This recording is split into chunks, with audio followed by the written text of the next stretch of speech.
In the quiet village of Obio there was a woman with eyes like deep waters and a past wrapped in mystery.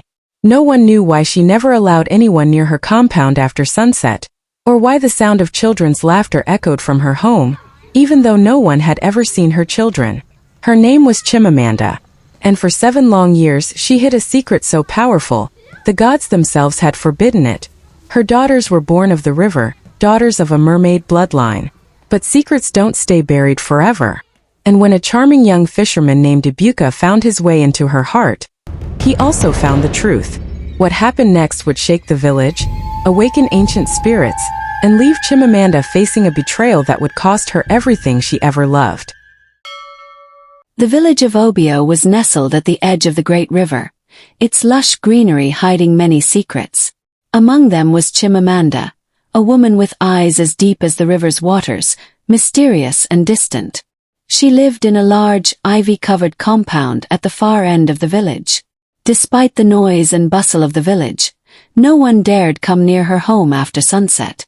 The villagers would sometimes hear the sound of children's laughter echoing from within, but no one had ever seen her children.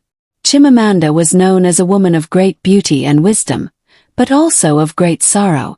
She never spoke of her past, nor did she invite anyone into her life. There were rumors. Some whispered she had been a priestess once, others that she was running from a past that would destroy her. 7 years passed, and Chimamanda's secret remained well guarded. Her daughters, twin girls Chisholm and Shishi, with hair like midnight and eyes that mirrored the deep sea, were as beautiful and mysterious as their mother. They played in the shadows of their compound, never seen by the outside world. Chimamanda loved them fiercely, but she knew that their existence was forbidden by the gods themselves. The girls, Chisholm and Shishi, were not like ordinary children. They were born of the river, descendants of an ancient mermaid bloodline. It was said that the river gods had cursed their kind to live in both the land and the sea, never truly belonging to either. Their very existence was a secret too dangerous to share, for the villagers would never understand, and the gods had warned that their bloodline was too powerful to be left unchecked. One warm evening, a young fisherman named Ibuka wandered near Chimamanda's compound. His curiosity piqued by the laughter he heard drifting on the wind. Ibuka was a handsome, charming man, well loved in the village for his wit and kindness. He was drawn to the mystery of Chimamanda's home, having heard tales of her beauty and her strange ways. Unable to resist, he came closer, offering to help with any chores she might need done. To his surprise, Chimamanda invited him in. Slowly, a connection blossomed between them. She found comfort in his company, and Ibuka was enchanted by her beauty and grace. He began visiting her regularly, bringing gifts of fish and sweet fruits, hoping to win her affection. One day, as Chimamanda was washing clothes by the riverbank, her daughters, as usual, played near the water's edge, their laughter filling the air. But this time, Ibuka saw them, beautiful strange girls with shining eyes and long flowing hair. They were not like the village children, and Ibuka was taken aback. Chimamanda quickly called them inside, warning him not to speak of what he had seen.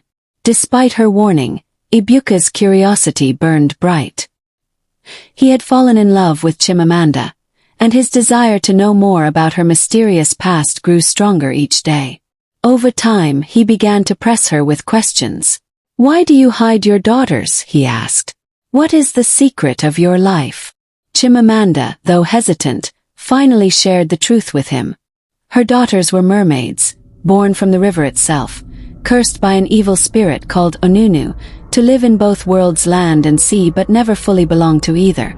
She explained that she had fled from her husband's village because the power water spirit Onunu wiped out their entire village, including her husband, due to its taste for blood. She was able to run due to the protection from their god Ibuka. He had protected them and led them to the village of Obio, where they have lived, but their secret has to be hidden because of the fear of the water spirit Onunu, who sought to take her daughters back to the depths. She lost 4 of her children in the process and was able to save only 2. The water spirit was afraid that the children's power would be too great because they had the blood of both human and merfolk. Ibuka was shocked by the revelation. He sat in stunned silence, the fire between them flickering, casting restless shadows across Chimamanda's tear-streaked face. The weight of her confession pressed against his chest, suffocating and wild. "You lost 4 of your children." Ibuka's voice trembled, his eyes searching hers. How did you bear that kind of pain?" She exhaled shakily, folding her arms around herself as if shielding against the memory. "I did not bear it. I merely survived it," she murmured, staring into the flames. "Every day I wake up afraid. Onunu's hunger is insatiable. It watches, it waits, and if I let my guard down, even for a moment, it will come back." A cold shudder ran through Ibuka. He looked towards the small hut where her daughters slept, unaware of the storm that brewed just beyond the veil of their dreams. "I swear to you, Chimamanda," he whispered, gripping her hand. "I will protect them. I will protect you." Her fingers curled around his, her grip firm. "Do not make promises you cannot keep, Ibuka. Love is not enough against a spirit as ancient as Onunu." "But what if it is?" he countered, his voice rising in determination. "What if there is a way to stop Onunu for good?" Her expression darkened. "What are you saying?" A plan had begun to take shape in Ibuka's mind, curling like smoke, dangerous, intoxicating. The mermaid bloodline held immense power. If Onunu feared them, perhaps he could wield that power for himself. "What if there's another way?" Ibuka muttered, mostly to himself. "If the blood of your daughters holds power, then maybe." Chimamanda's hand jerked away from his. Her eyes, once filled with weary trust, now flashed with warning. "Do not finish that sentence." The fire between them cracked violently, as if the spirits had heard his treacherous thoughts. "You would even think of such a thing." Her voice wavered, but anger laced through the grief. "You would consider taking the power of my children." Ibuka stumbled over his words, reaching for her. "I only meant..." "Enough." She stood, her frame rigid, eyes burning. "I have lived too long fearing betrayal. I will not let it come from you." Silence stretched between them. As the seasons passed, Ibuka's feelings began to twist into something darker. His love for Chimamanda remained, but he grew increasingly obsessed with the idea of the power her daughters held. The river god Ibuka had long warned Chimamanda that one day, someone would come to steal the girls away, and it seemed Ibuka had become that man. One fateful night, when Chimamanda was away, Ibuka made his move. He convinced Chisholm and Shishi to come with him, promising them a life free from the fear of the river spirits. Blinded by his words and naivety, they followed him, unaware of the danger they were in. As they crossed the village, Chimamanda returned and found the compound empty. Her heart sank as she raced to the riverbank, where she saw Ibuka standing with her daughters, ready to trade the girls with another river spirit called Enum for riches. With a furious cry, Chimamanda confronted him. "You dare betray me! You dare take my daughters to the spirits!" she shouted. Ibuka's expression faltered. "I did this for you, Chimamanda. I did this for us." But Chimamanda knew that his love had turned into greed, and that he had sealed their fate.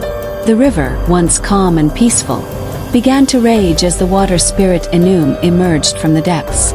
Its eyes glowed with an otherworldly light as it moved forward to consume the girls. Chimamanda cried out, her voice echoing across the water. "Ikuku, god of the skies, protect us. Save my daughters from this monster," she pleaded, her eyes raised to the heavens. The gods heard her cry, and their anger was palpable. The sky darkened, and lightning cracked the air, illuminating the darkening landscape. In the chaos, Chimamanda's daughters transformed into the mermaids they truly were. Their tails shimmered in the storm's fury as they gazed at their mother's anguish. "Mother, what's happening to us?" Chisholm asked, her voice trembling. "It's Ibuka," Chimamanda replied, her voice firm. "He's been using the water spirit to harm us. But Ikuku will not let him get away with it." Ibuka, realizing his mistake too late, tried to flee, but it was no use. The ancient god Ikuku claimed him. his powers binding Ibuka with unseen chains. "No, please forgive me," Ibuka begged, his voice hoarse with fear. But it was too late. The gods had already passed judgment. As Ibuka pulled Ibuka into the depths, the water spirit Enum retreated in fear, abandoning its master. The storm calmed, and the river's wrath receded. Chimamanda rushed to her daughters, embracing them tightly. "Are you okay, my girls?" she asked, her voice shaking with relief. The Chisholm and Shishi nodded, their tails still shimmering in the fading light. But it was too late for Ibuka. His betrayal had cost him his life, and he was gone, pulled into the depths by the god's wrath. As the family stood there, holding each other, they knew that their lives would never be the same. The river's secrets had been revealed, and the gods would not forget Ibuka's transgressions. The mermaids would continue to thrive in the river's depths, protected by Ibuka's watchful eye. But for Ibuka, there would be no redemption. His greed and ambition had led him down a path of destruction, and now he was gone, consumed by the very powers he had sought to manipulate. With her daughters safe once more, Chimamanda took them back to her compound. The village, which had long feared her secrets, would never be the same. Chimamanda knew that the river would always be watching, and that her daughter's fate was tied to the deep waters forever. But in her heart, she had learned a painful lesson. Even love could turn into betrayal, and that the river's secrets were not meant for the land. As the years passed, Chimamanda continued to protect her daughters Chisholm and Shishi as they grew into beautiful ladies ready and ripe for marriage, knowing that one day, the river spirits would come for them again. But this time she would be ready. Chimamanda stood by the river one last time. Her daughters now grown into beautiful ladies beside her. The winds whispered through the trees, and for the first time in years, she felt a sense of peace. The river, like her daughters, would always remain a mystery, one that could never be fully understood by the world. But the bond between a mother and her children, no matter how deep the waters, was unbreakable. As the sun set over Obio, the sound of laughter echoed from Chimamanda's compound once more, this time filled with a deeper understanding of the love that had been tested, and of the secrets that the river would always hold.